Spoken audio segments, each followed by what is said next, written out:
Hello बच्चों। चलो हमने पिछले सेक्शन में थ्योरी ऑफ चैप्टर 7 देखा था। चलो आज हम एक्सरसाइज स्टार्ट करते हैं of chapter 7। Let us solve our own problems. तो देखो ये है अपनी exercise of chapter 7। Fill in the blank, answer in one sentence, answer in short, likewise. तो चलो अभी हम वन बाय वन क्वेश्चन देखते हैं। तो देखो, फिल इन द ब्लैंक्स।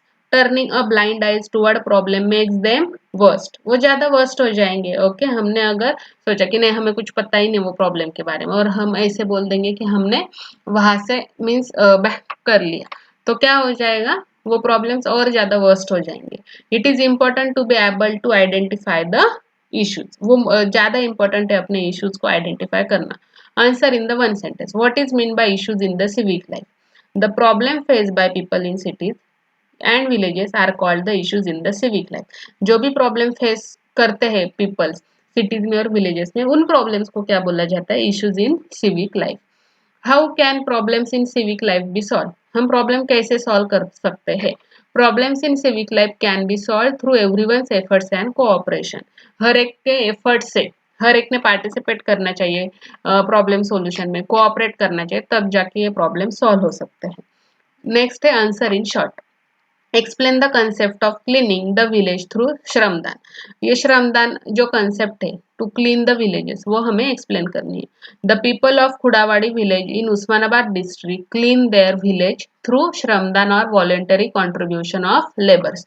तो खुड़ावाड़ी करके एक विलेज है उस्मानाबाद डिस्ट्रिक्ट में, वहां पे उन्होंने उनकी खुद की सिटी क्लीन की, सॉरी विलेज क्लीन किया था थ्रू द श्रमदान कंसेप्ट। मीन्स क्या? Voluntary contribution of labours. और उन्होंने क्या डिसाइड किया फिर कि हर एक ने हेल्प करनी चाहिए cleaning of the village. They decided that everyone should help in cleaning of the village. First the waste water was dealt with and then garbage was used to make manure using vermiculture and toilet was built in each house। इस तरह से वो श्रमदान concept के through उन्होंने खुद का village clean किया। How can a suitable environment for peace by created? For a society to be peaceful, the basic need for all its section need to be met। हर एक कोई क्राइटेरिया मीट होना चाहिए। Each person must get the necessary security। हर एक को necessary security मिलनी चाहिए। The exploitation in society must stop। Inequality must decrease। Inequality जो होती है वो भी decrease होनी चाहिए। Exploitation भी stop होना चाहिए। Everyone must have the right to participate in the public life। हर एक को खुद का अधिकार है participate करने का public life में। By learning the importance of peace and by using the peaceful method, we can create peaceful environment in our family, school and community। Next है, what will you do in the following situations? अगर कुछ situations दिए तो आप वो कैसे उसको means क्या करोगे आप? The class leader wishes to maintain quiet in the classroom. अगर क्लास लीडर ने, क्लास लीडर की इच्छा है कि क्लासरूम में क्वाइट साइलेंस मेंटेन रहना चाहिए, so we must listen and obey the class leader. If all the student honestly obey then it will be easy to maintain the discipline in the classroom. अगर हर एक लड़के ने, class के हर एक बच्चे ने ठान लिया, स्टूडेंट ने, कि नहीं हम क्लास लीडर की सुनेंगे, तो क्या हो जाएगा? It will maintain the discipline in the classroom. Next, for some,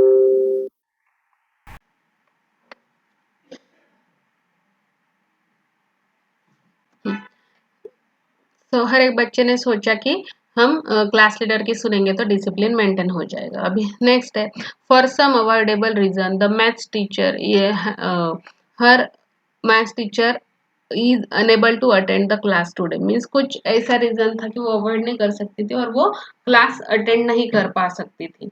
तो we must take the upper hand of free time available and quietly do our homework or read some textbooks and prepare for class or simply practice difficult math sums। इस situation में हम क्या कर सकते हैं, बच्चे क्या कर सकते हैं कि जो फ्री टाइम मिला है उसमें आप शांति से अपना होमवर्क कंप्लीट कर दो, या फिर क्या करो, कुछ टेक्स्ट बुक है वो रीड करो, या फिर क्लास में आप जो डिफिकल्ट सम्स रहेंगे वो सॉल्व करो, उसकी प्रैक्टिस करो। During a match a dispute has reason arisen between the two teams on the playground. Means क्या हो गया, मैच खेलते खेलते कुछ दो टीम्स के बीच में डिस्प्यूट क्रिएट हो गया। तो if you are a spectator, we must maintain peace by keeping quiet and not taking the sides। Okay, if you are participant, you must be obedient and let the referee, coach और teacher clear the misunderstanding एम्बिसबिली। तो क्या होता है, अगर आप Spectator है तो आपको शांति मेंटेन रखनी चाहिए by keeping the quiet and not taking the side, means किसी की भी एक की साइड मत लो। अगर आप पार्टिसिपेंट है तो आपने क्या होना चाहिए, जो भी बात है, जो भी रूल्स है उसकी आप ओबीडियंट रहने चाहिए, और आपने रेफरी, कोच या फिर उनका सुनना चाहिए, और रेफरी, कोच और टीचर को भी मिसअंडरस्टैंडिंग जो है वो क्लियर करने दो, आप बीच में मत पड़ो। ऐसे अगर शांति से काम होगा तो वो डिस्प्यूट इजीली सॉल्व हो जाएगा। तो यहाँ तो बच्चों हमने यहाँ पे अभी ये प्रैक्टिस सेट जो सॉरी जो एक्सरसाइज है अपने चैप्टर 7 की, तो वो कंप्लीट कर दी है। इस तरह से आप क्वेश्चंस की प्रैक्टिस करते रहो, अच्छे से मार्क्स लाओ। Thank you.